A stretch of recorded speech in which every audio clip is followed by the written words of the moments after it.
കൊള്ളി വെച്ചൊരു ഐറ്റമാണിന്ന് ഉണ്ടാക്കുന്നത്. അപ്പം ഞങ്ങളുടെ നാട്ടിൽ തൃശ്ശൂർ കൊള്ളി എന്നാണ് പറയുന്നത്. പലയിടത്തും പല പേരിലാണ് അറിയപ്പെടുന്നത്. ചിലയിടത്ത് കപ്പ, ചിലയിടത്ത് പൂളക്കിഴങ്ങ്, ചിലയിടത്ത് മരച്ചീനി, അങ്ങനെ ഒരുപാട് പേരിൽ അറിയപ്പെടുന്നുണ്ടല്ലോ.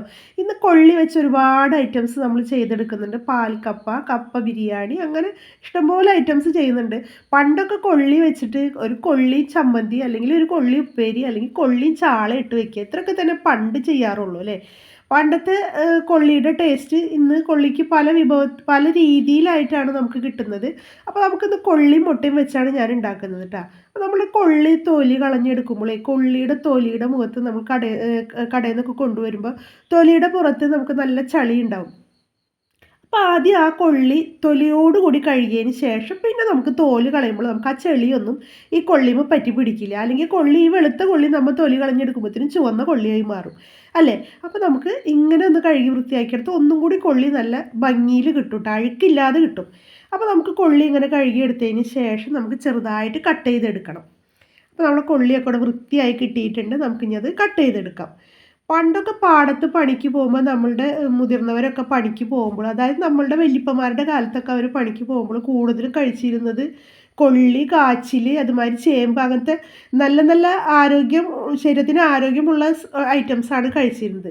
ഇന്നിപ്പോൾ നമ്മൾ കഴിക്കുന്ന ആഹാരത്തിനനുസരിച്ച് നമുക്ക് ഇരട്ടി രോഗങ്ങളും ഉണ്ട് അല്ലേ. പണ്ടത്തെ കാരണന്മാരുടെ ആരോഗ്യരീതി, ആരോഗ്യത്തിൻ്റെ എന്താ പറയുക, രഹസ്യം എന്ന് പറയുന്നത് ഇങ്ങനത്തെ ഒക്കെ ഓരോ ജീവിത രീതികളായിരുന്നു. അപ്പോൾ നമ്മളുടെ കൊള്ളിയൊക്കെ കൂടെ കഴുകി വൃത്തിയായതിന് ശേഷം നമുക്കതൊരു കുക്കറിലേക്ക് ഇട്ട് കുറച്ച് വെള്ളവും ഉപ്പും ചേർത്തൊന്ന് വേവിച്ചെടുക്കാം കേട്ടോ. ഒരു വിസിലടിക്കുമ്പോഴത്തേനും ആ കൊള്ളി വെന്ത് കിട്ടും. ചില കൊള്ളികൾ മഴക്കാലത്ത് എന്താ പറയുക, ഇവിടെ ഉമ്മയൊക്കെ പറഞ്ഞു കേട്ടിട്ട് കരിക്കം പിടിച്ച കൊള്ളിയെന്ന്. ചില കൊള്ളികൾ അങ്ങനത്തെയാണ്, അതായത് പൂ പോലെ വെന്ത് കിട്ടില്ല. ഇത് നമുക്ക് നോക്കി നോക്കാം എങ്ങനെയാവുന്നുള്ളത്, വെന്ത് കഴിഞ്ഞാലേ അറിയാൻ പറ്റുള്ളൂ. അപ്പോൾ നമുക്കതവിടെ വെന്ത് വരുമ്പോഴത്തേനും ഒരു സവോള വേണം, ഒരു 3-4 അല്ലി വെളുത്തുള്ളി, കുറച്ച് പച്ചമുളക് നമുക്ക് ഇതിലേക്ക് അരിഞ്ഞെടുക്കണം കേട്ടോ. അപ്പോൾ ഇതൊക്കെ കഴുകി വൃത്തിയാക്കി എടുത്തിട്ടുണ്ട്. അപ്പോൾ നമുക്ക് സവാള കട്ട് ചെയ്തെടുക്കാം.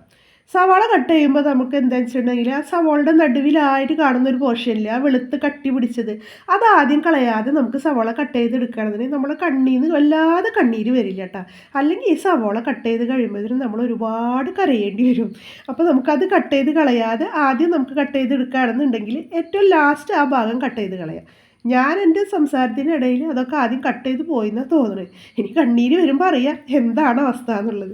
അപ്പോൾ നമ്മളുടെ സവാള കൂടെ കട്ട് ചെയ്തെടുത്തതിന് ശേഷം നമുക്ക് വെളുത്തുള്ളി കട്ട് ചെയ്തെടുക്കാം. വെളുത്തുള്ളി ചില റീൽസിലൊക്കെ ഇതിങ്ങനെ എന്താ പറയുക, കത്തി വെച്ചിട്ട് അമർത്തിയിട്ട് കുനുകുനാന്ന് അരിഞ്ഞെടുക്കുന്നതാണ്. പക്ഷെ ഞാനിവിടെ കത്തിയൊക്കെ വെച്ച് അരിഞ്ഞിട്ടും വെളുത്തുള്ളി അതേപോലെ തന്നെ കിടക്കുന്നുണ്ട്. പക്ഷെ റീൽസിൽ കണ്ട കത്തി ഇതല്ല, ഇത്തിരി കൂടി വലിപ്പമുള്ള നല്ല ഭംഗിയുള്ള കത്തിയാണ്. അപ്പം എൻ്റെ കത്തി കൂടി ചെറുതാണ്. അപ്പോൾ നമുക്ക് അടുത്തതിൽ നമുക്ക് അങ്ങനെ ചെയ്ത് നോക്കാം അല്ലേ. അപ്പോൾ പിന്നെ സവാള അരിഞ്ഞ് വെച്ചിട്ടുണ്ട്, വെളുത്തുള്ളി അരിഞ്ഞ് വെച്ചിട്ടുണ്ട്. പിന്നെ നമുക്ക് പച്ചമുളക് ചെറുതായി കട്ട് ചെയ്തെടുക്കാം. പച്ചമുളക് വല്ലാണ്ട് ചെറുതാക്കാണ്ടിരിക്കുന്നതാണ് നല്ലത്. കാരണം കൊള്ളി കഴിക്കുമ്പോൾ അതിൻ്റെ ഇടയിൽ വല്ലാതെ കടിച്ചു പോയി കഴിഞ്ഞാൽ വിവരം അറിയും, അത്ര എരിവുള്ള പച്ചമുളകുമാണ്. അപ്പോൾ നമ്മുടെ കുക്കറിൽ വെച്ചിട്ടുള്ള കൊള്ളിയൊക്കെ കൂടെ വെന്തിട്ടുണ്ടോ എന്ന് നോക്കാം. നമ്മുടെ കൊള്ളിയൊക്കെ കൂടെ റെഡി ആയിട്ടുണ്ട്. ഏകദേശം പൂ പോലെയൊക്കെ റെഡി ആയിട്ടുണ്ട് കേട്ടോ. പൂ പോലെ വെന്തെടുക്കുന്ന കൊള്ളി എന്നല്ലേ പറഞ്ഞത്, അതുപോലെയൊക്കെ ആയിട്ടുണ്ട്. അപ്പോൾ നമുക്ക് ചട്ടി വെച്ച് അതിലേക്ക് വെളിച്ചെണ്ണ ഒഴിച്ച് നമ്മുടെ വെളുത്തുള്ളിയും പച്ചമുളകും ഒന്ന് മൂപ്പിക്കാനിടാം. നന്നായി പച്ചമണം മാറുന്നത് വരെ ഒന്ന് മൂപ്പിച്ചെടുക്കാം.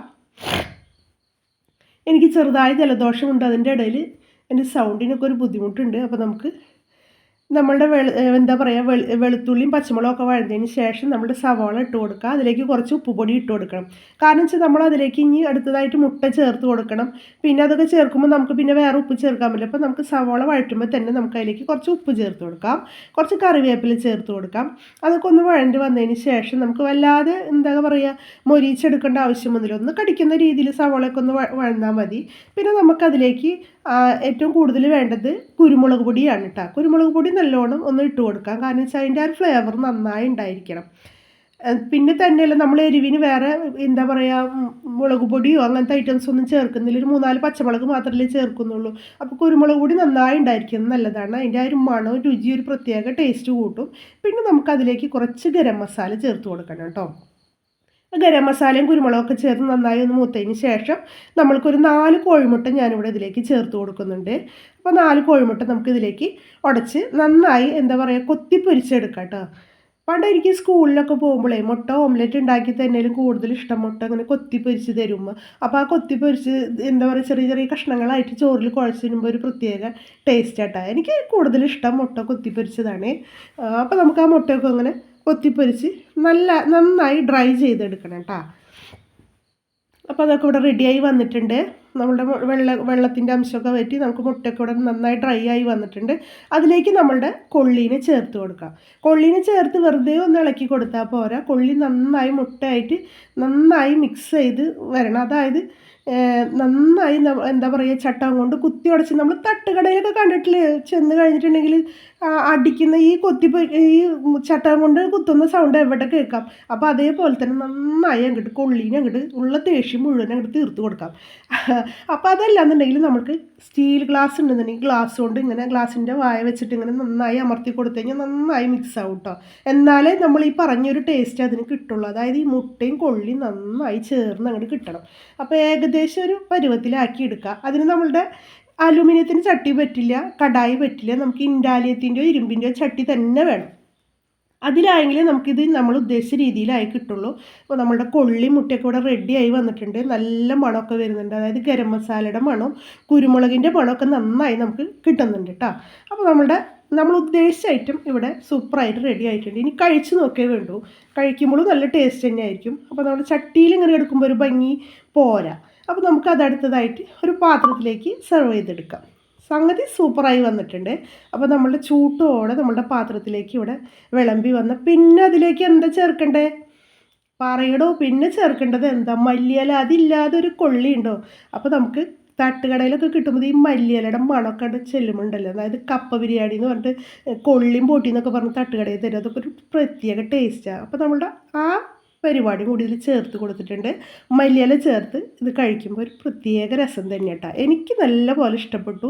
ഞങ്ങൾ ഉണ്ടാക്കി കഴിക്കാറുമുണ്ട്. അപ്പോൾ ഇന്നത്തെ എൻ്റെ വീഡിയോ ഇത്രയേ ഉള്ളൂ. അപ്പോൾ അടുത്ത വീഡിയോയിൽ